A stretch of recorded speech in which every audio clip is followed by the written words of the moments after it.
Greetings from the Department of Office English Language Proficiency. Thank you for joining the webinar on English Learner Identification and the English Language Academic Plan, which is the ELAP, for the 24-25 school year. The overview that we are going to have today, we are going to look at the English Learner Identification process, the Home Language Survey, bilingual status, the Home Language Survey supplement, common causes of confusion, and then completing the ELAP, which is the English Language Academic Plan. To begin, we're going to talk about identification. LEAs, or local education agencies, school districts, are required to identify English learners, ELs, in a timely and reliable manner. Identification should take place within 30 calendar days of enrollment if at the beginning of the school year, or within 2 weeks of enrollment during the school year. The identification process begins with the Home Language Survey. The Home Language Survey assists in fulfilling the federal requirement under ESSA to identify potential ELs. Continuing with identification, general rules concerning the Oklahoma HLS are as follows. A Home Language Survey completed in the 2016-2017 school year or later can follow a student as long as that student remains in the district where that survey was completed. Students are required to complete a new survey if they move to a new district or return to a district after an absence of more than 1 year. Continuing with identification, completed surveys are to be stored in the student's CUME folder or be accessible in digital format. Districts must have a completed Home Language Survey on file or accessible in digital form for every student. The HLS does not determine EL status, but it does indicate which students are to be given the WIDA Screener Assessment. The Home Language Survey form is available both in English and Spanish on the OSDE website. The Home Language Survey form was modified in 2021-2022, although surveys collected in the past remain valid. The form is now a fillable PDF. Language has been added to explain the purpose of the Home Language Survey to parents. Much of the content of the School Use Only section has been moved to a separate HLS supplement, which now includes drop-down boxes. The 3 language questions. Number 1, what is the dominant language most often spoken by the student? Second question, what is the language routinely spoken in the home, regardless of the language spoken by the student? And question 3, what language was first learned by the student? Bilingual status. The responses on the Home Language Survey not only flag students for EL screening, but they can determine bilingual status. The EL and non-EL bilingual identification process guidance outlines the general rules concerning identification. This packet is available on the OSDE website. Remember, all EL students are considered bilingual, but not all bilingual students are necessarily EL. Continuing with bilingual status, if 2 or more of the 3 language responses are a language other than English, the student is considered more often and automatically qualifies as bilingual on the accreditation report. If a language other than English is indicated only once on the 3 language responses, the student is considered less often, and only qualifies for bilingual funding if they also meet one of the following criteria. A score on the WIDA assessment qualifying the student for EL status, a score of basic or below basic on the previous year's OSTP English Language Arts assessment, a score at or below the 35th percentile composite reading score from the spring of the previous school year on a state-approved norm reference test. Districts failing to provide appropriate documentation for bilingual funding may be required to reimburse previously distributed funds. The paperwork for bilingual status. The Home Language Survey was modified in the 2021-2022 school year in order to facilitate the correct identification of bilingual students for the purposes of state aid. The Home Language Supplement. In the case of less often, students who qualify for bilingual funding, the LEA must complete the lower section of the Home Language Survey, as well as the Home Language Survey Supplement. Common causes of confusion. Parents do not answer just one language per question, for example, English-Spanish. In such cases, the LEA may default to the language other than English for the purposes of bilingual funding. LEAs may default to English with the appropriate test data for purposes of exempting a student from EL screening. And while hyphenation is allowed, districts should make every reasonable effort to ensure parents and guardians understand the 3 home language survey questions and answer with a single response for each. Other issues. Parents and guardians provide questionable responses on the home language survey.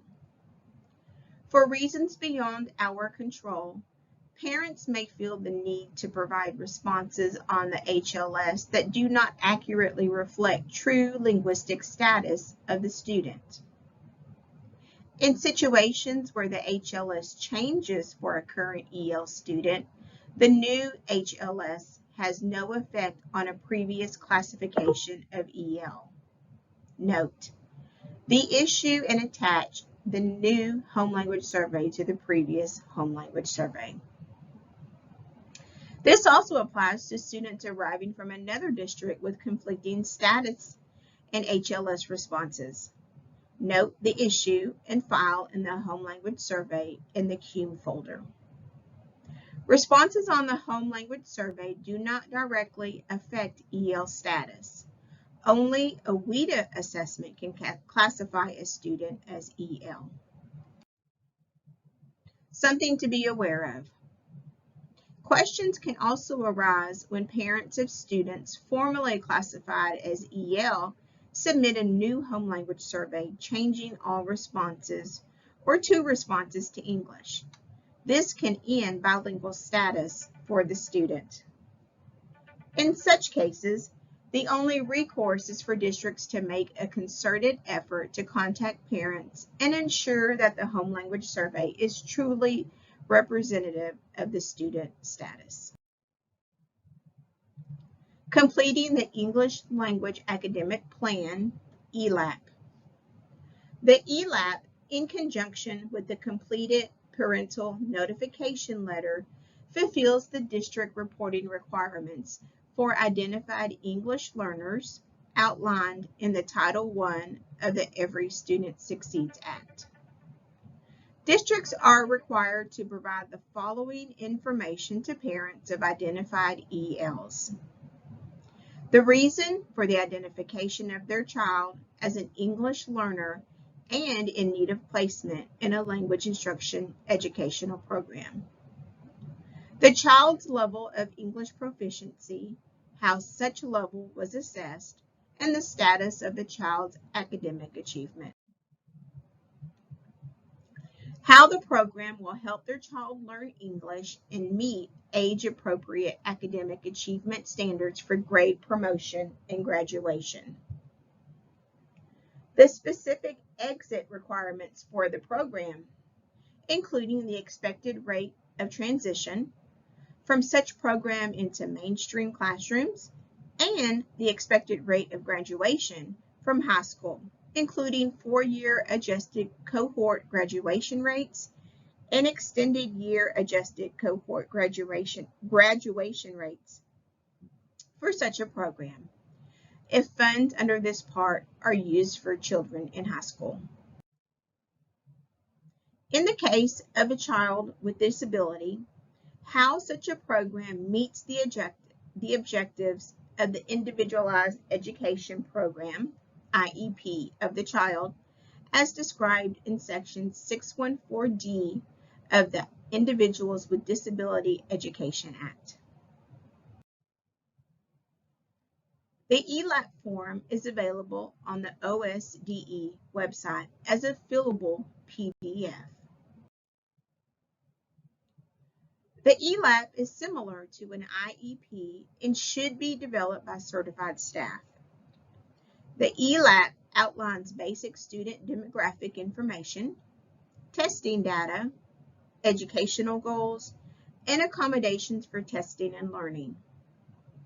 ELAPs can follow a student in a specific year, but are to be updated every year based on new testing data.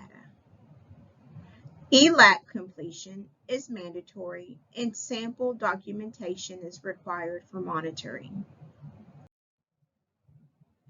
Districts are allowed to use electronic resources to create ELAPs as long as all required information is recorded.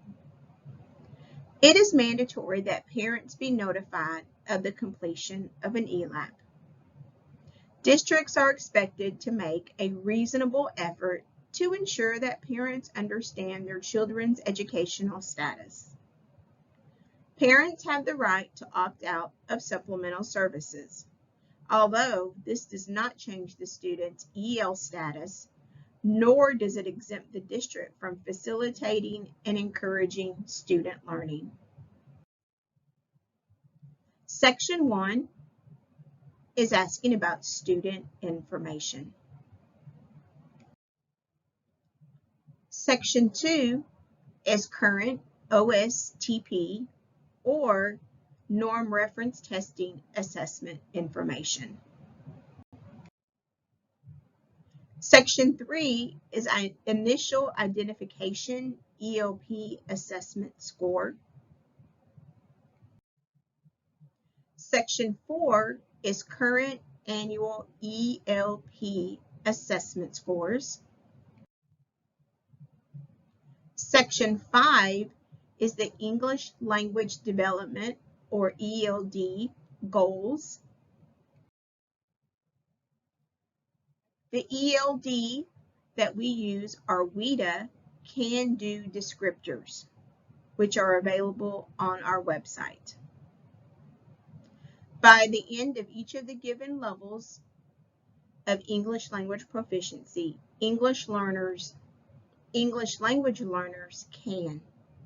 There are 6 descriptors. Section 6 talks about language instruction services. Section 7 is participation in state assessments. Section 8 talks about accommodations for the Oklahoma School Testing Program, OSTP. Section 9 is instructional accommodations in the regular classroom. Sections 10 and 11 are signatures and possible parental opt-out. In closing, if you have any further questions about the Home Language Survey, the English Language Academic Plan, ELAP, or the Title III program in general, please do not hesitate to contact the Office of English Language Proficiency at oelp@svE.ok.gov. Thank you very much for joining us, and we are here to support our districts.